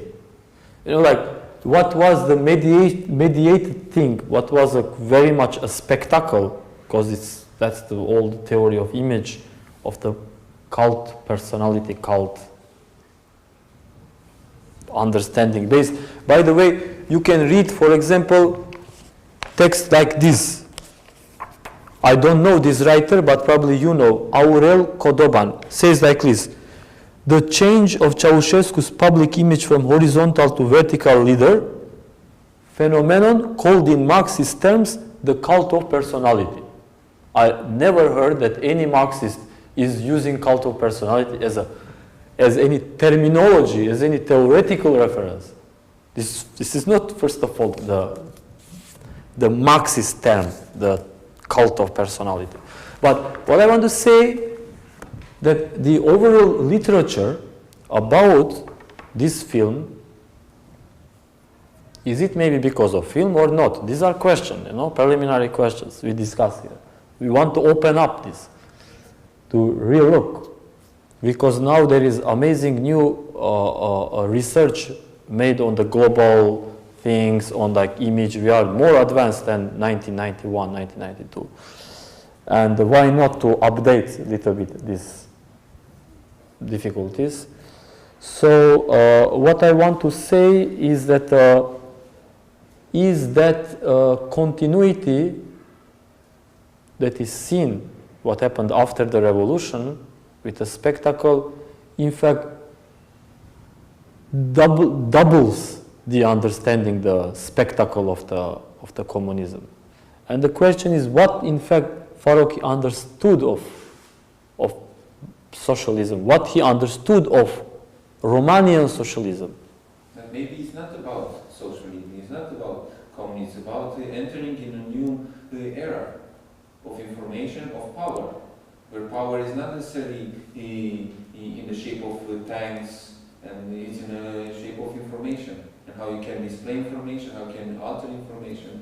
And do you think that this film gave all that new phase of information, or does it delimit the information? No, but I think it's a pin in a line, and it's depicting a beginning, it's tracing a beginning of a new history, of news, so maybe, but yeah, like this is especially speaking from 2018, no? Yes, definitely. Becoming, everything is becoming theater and.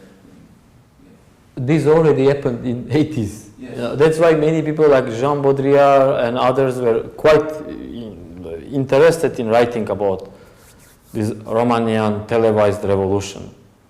And the ultimate question, let's put it like this: how come a Farocki, who was making a very complex understandings, methodologies, devices on images, was involved in this sort of narrative? You know what, he has some writings, sort of autobiographical, but talks about all this, and said, all this with the videograms of revolution, and he says, nobody had expected such a quick and non-violent collapse of the Soviet Union and the Eastern Bloc. I would never have thought that a film about a revolution would simply fall into my lap. And continues. All the more, a film about a revolution that would not establish but abolish socialism. So this is the question. You make a film that is revolution, gets rid of socialism, that is seen as a revolution. And what is revolutionary in this event? Also maybe that's another question we have to think. Is it the restoration of capitalism? This is what happened. Like all other 1989 revolutions in Czechoslovakia, in Poland, in Yugoslavia, Russia, whatever, Soviet Union, sorry. That, you know, that is there. It's just like a speculative thing. How much is a state? Yeah, but at the same time, you cannot speak of like the historical socialist period as concrete socialism. And I totally agree more with the term as state capitalism, whereas the idea of rebuilding capitalism after '89 doesn't come as hard, because especially if you look into like this specific situation, where like you have still monopoles of people that inherited a certain type of power, of wealth, by being in a type of symbiosis with the system, and so in that sense, But for example, the privatization of the public wealth, was it happening in 1980s? No, but at the same time, it wasn't. Can you be more precise about, because what you said is very interesting about state capitalism in socialist period. How precisely you think in the case of Romania, if you are a bit more familiar to tell? Or what is capitalism in this scenario that you described? Like after 89 or before? Before, of course. You know, I think I have to take this because this is public discussion now. No, it's, I don't want to open my voice there. No, but there is one here. Okay. It's okay. Yes. Just put this off.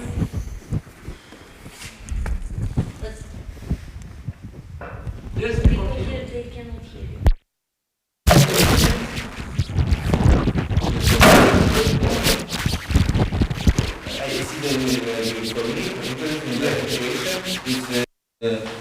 Mediation between the power and let's say the working people, the people of the country, and where this and how the distribution of wealth occurs. For me, that's what I understand from capitalism and. But how before 1880s, let's say, this take place? Yes. Was it like elite class of the people who gained wealth, personal wealth from this redistribution? Yes, of course. So there was the elite class of the from the knowledge, there was, and What kind of wealth? Including education. And for example, my brother's always been in classes that they would take private lessons and they would be above the average people just because they had wealth. They were, I don't know, people in the army or of course you cannot speak of the same terms of capitalism, like contemporary capitalism, the same gap between the poor and the rich, but there is a classification. There are ranks, there are people, there is a monopoly that is owned by someone but is not owned by a corporation but by the state, that actually there are a few people. So in that sense, I don't see how wrong the term of state capitalism can But be. in terms of private property. What? In terms of private property, can you give these examples of property? Property. No, it's not about private property. It's about. But capitalism is all about private property. No, but social strata, they exist in all societies. Yes. And if you imagine socialism as the lack of any possible stratification, this can be very close to. Yes, but at the same time, if you want to speak of historical socialism as utopical communist society, at the same time, like this discussion doesn't have any sense. Because we don't understand. According to the theory, the socialist countries were in this stage of evolution towards communism that was just partially accomplished. So there is a phase of transition, and from this point of view, the social stratification can remain there, and we can see that this concept is it's following the rules of socialism as Marx described it. It's something very different from what we understand by capitalism or even state. What we understand is this, like what you say, and what I a little bit wanted to present, and what Ovidiu also is a bit disturbed by that, imagining socialism as a society without stratification, without any contradiction, is out of, I would say, any of our understanding. But state capitalism, it means that there is a capitalism involved in the global capitalism of let's say, this structure of exploitation. in that sense, Romania sold and is still selling arms. But when they stopped, can you tell when they stopped to do that? No, I don't think they stopped. In 80s? I don't think they stopped. They're still doing it. Oh no, during the 80s. I don't know. I'm not aware, but I don't see the point there. I don't see the point just because we are sensible to word capitalism and we don't like attaching these two. I don't see. I don't understand this. Capitalism. No. This word. Like I don't see the sensibility of putting this parallel between capitalism and state capitalism. Because you cannot have one state outside of the world, isolated. You know, even if you want or not, you are in this world, which is what is was, let's say, what I put this quote speech of Ceausescu was like most of the socialists were saying, is that 4 billion people are exploited. What does it? That is not that there is no capitalism, but there is a very aggressive, vulgar, very coercive capitalism. No one said that. That was. And was such a capitalism in Romania in 1980s? Because you are saying, you are now giving an example of one little inequality or some equality of certain people who are privileged. But in the same time, in other discussions, by using the term of state capitalism, it can be helpful in coagulating a proper discourse, an alternative to this new socialist, new Marxist program. So in For example, what you have in your mind? For example, now, if I go in the street in order to get attention to a new socialist program, I will definitely coin the historical period of socialist Romania as state capitalism in order to nuance my discourse without having personal attachment to past that some people could be offended by. So, and it will be easier for them to understand the differences between the limitation of what happened and the possibilities that could have happened. For sure, that's the most important thing, to understand the limits, but how much we can understand, because this is your concept. If you go to the street, people might understand you, yeah, we were already living in a capitalism, because this is what everybody thinks. But in a what sense, you say the common sense thing. But in a sense, there was a black market that actually Wasn't supported there was a black market that actually supported the subsistence of people, because people couldn't survive in a what? No, I didn't understand. Maybe maybe it's more important to define precisely what capitalism is, in order to not be very confused about the difference between the two. Yeah, I think for me, it's more important to not be nostalgic and defend mindfulness, the concept that leaving this personal attachment apart. Is it capitalism exploitation for you, or is it form of exploitation? Is it mode of production? What is for you capitalism? What do you understand of capitalism when you state there is a state version of it? Because I understand that capitalism without state does not exist. You know what is that? If state and the public monies were not put in the free exploitation of the capitalists, which, let's say, they are in the market competing, there will be no rich people, men or women. You know why? Because they are all looking this public money, which is the state. War industry is based on that. I'm very much aware of that. You are very much aware of it, but then, so that's named as capitalism. But also, Ovidiu tries to answer, what do you understand of capitalism? Is it the way how things are produced, capitalism is done, or is it how people are exploited? Or are they together? I think it's there. I think it's most likely the symbiosis between living and working, between living and being exploited at the same time. Especially like contemporary capitalism, it's like as the state that we are living today, is the capacity of breathing air and producing value and capital for someone else at the same time. But just one thing I want to say: socialism is not only economy. There is something else also there. That's politics. The best example of this, of that, I would say, differentiation, is that what happened in 1922 until 1925 in the Soviet Union, which is new economic politics.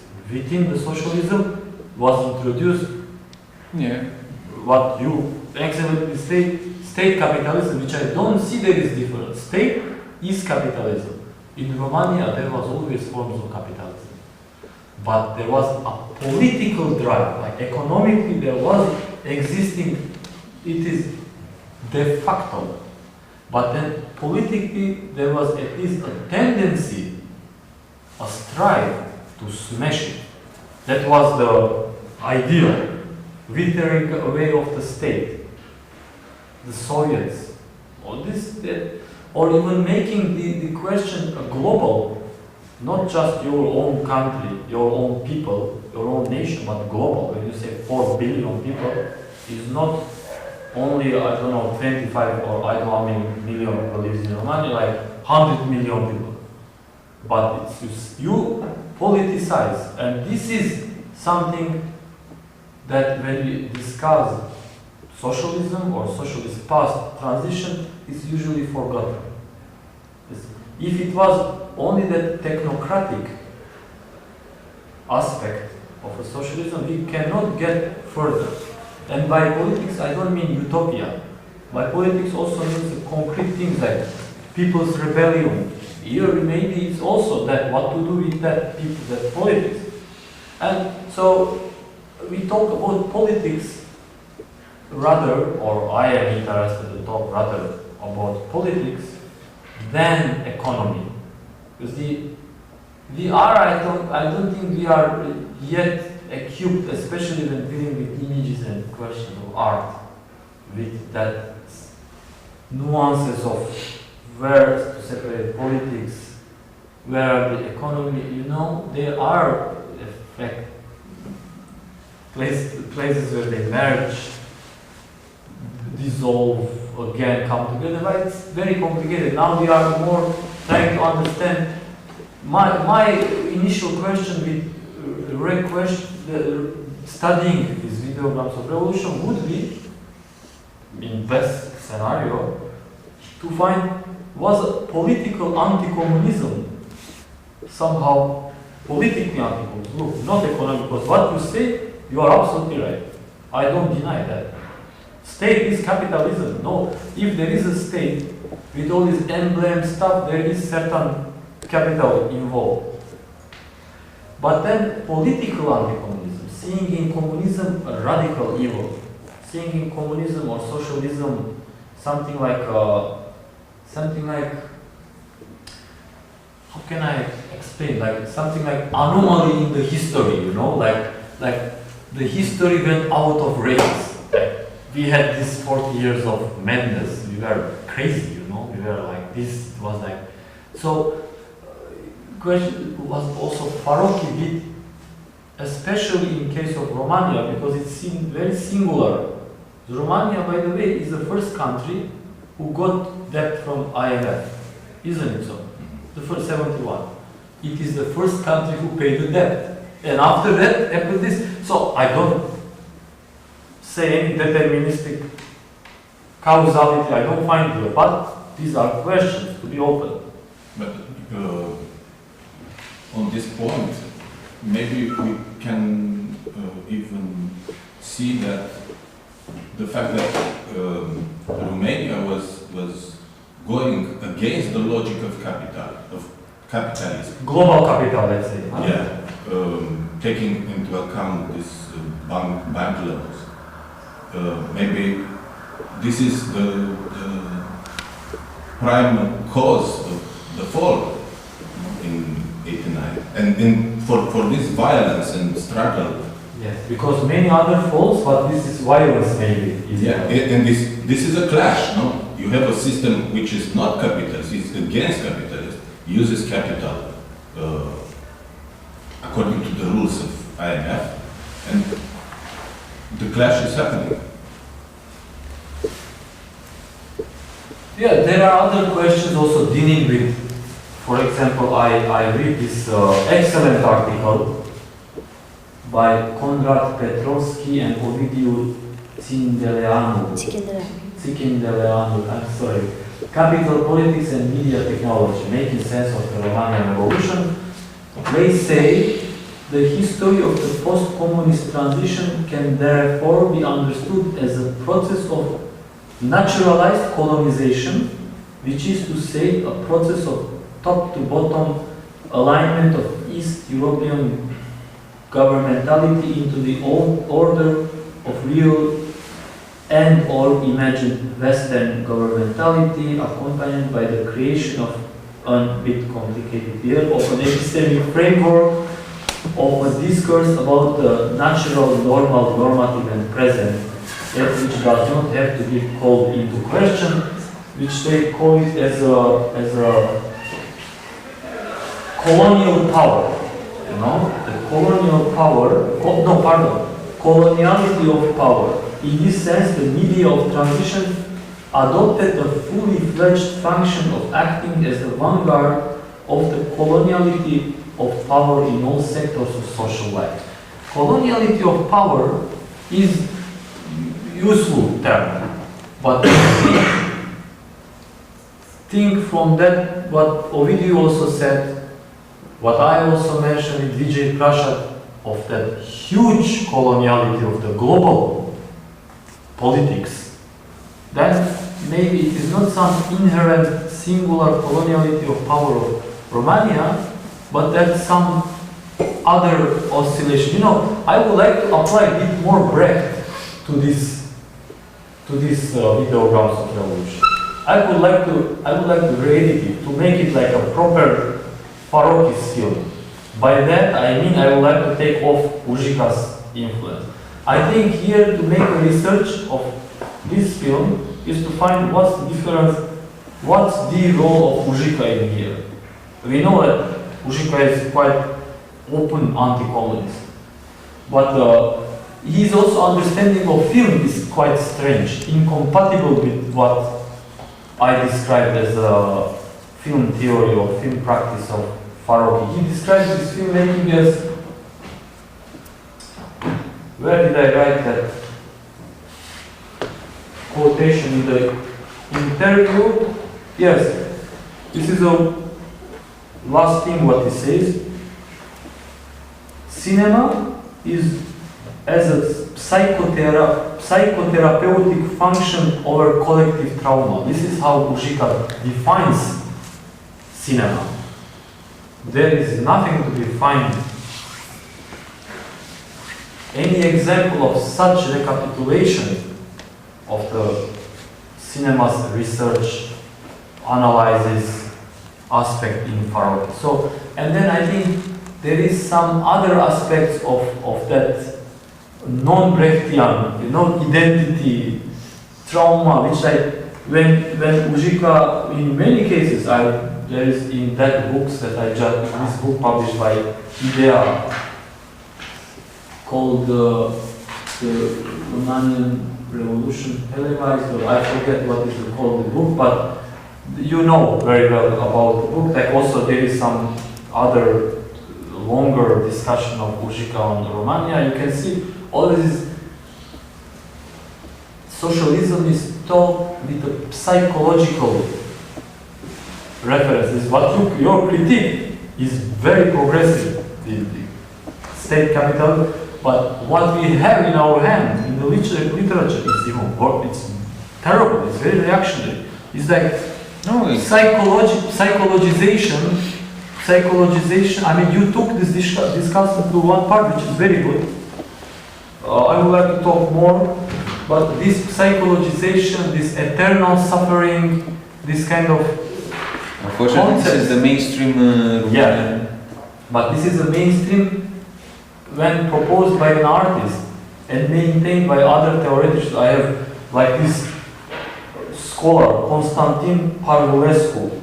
He wrote also a book called Police Aesthetics, things like about Romanian Securitate aesthetics, things like that. He wrote a book, the article about this, and says the wobble, this when camera shakes, shows that collective body emerges, revolted, shaking and blurring Power's smooth representation of reality and of itself, and adding that in that moment, when the camera shakes people, he imagines that the people shook that marble and the camera shake. It's like awakening of the Romanian body politics. Come on, what do you do with this terminology? But you know, Yeah, continue. Please let me finish. Like this in a way has today's contemporary ground of what Alain Badiou criticized as a democratic materialism, where only there are bodies and languages, there are no politics. There is no even economy and capitalism, but bodies and languages. This is like how Judith Butler, for example, understands what most of these revolts are about. And there, what goes outside from the door is what we lose is discursive aspect, is that we can talk about these things, we can make a theory. And some other theoretician, unfortunately I didn't take, says some videograms for Romanians who watch it was too distant and too theoretical. That's why this film was not watched in Romania. It was too theoretical. This film that is again written from the perspective of that democratic materialism. Whereas you read how Farocki mentions, I'm going to read this, and actually I can end in here because it's very strong. When Videograms of Revolution had its premiere in 2 cinemas in Berlin in 1993, there were only 2 people in the audience in both cinemas. This is first screening of Videograms of Revolution, and then in following pages, Farocki said after this film he started to think what is the status of filmmaking now? You see that the socialism collapsed, 92, no more socialism. Even the very film in Berlin, West Berlin, has changed. It's like it was a big shattering. The film is now even more contemporary than in the beginning of 90s. So the questions that was during socialism, very contradictory, very problematic, but still political, were no in 92 and 93. And so this film was meant like as a dead word, you know, it's like what we talked about. There was no context for it. So maybe, I mean, yeah, there are many other things we can also discuss after this in more relaxed atmosphere, but I think this is a very interesting film because it opens these questions, especially because it makes us to think. But then, what are the shortcomings of the film? I am quite much convinced that need to be relooked actually to have this other perspective in all and many other that I failed to mention and that I am not even aware of, but are very strong, and I have intuition could be strong. I think we could do with this film collectively or somehow. Would very much appreciate if many of you involved in this kind of what we want to initiate a collective questioning of Videograms of Revolution. Yes, anyway, thank you. So this was all the questions.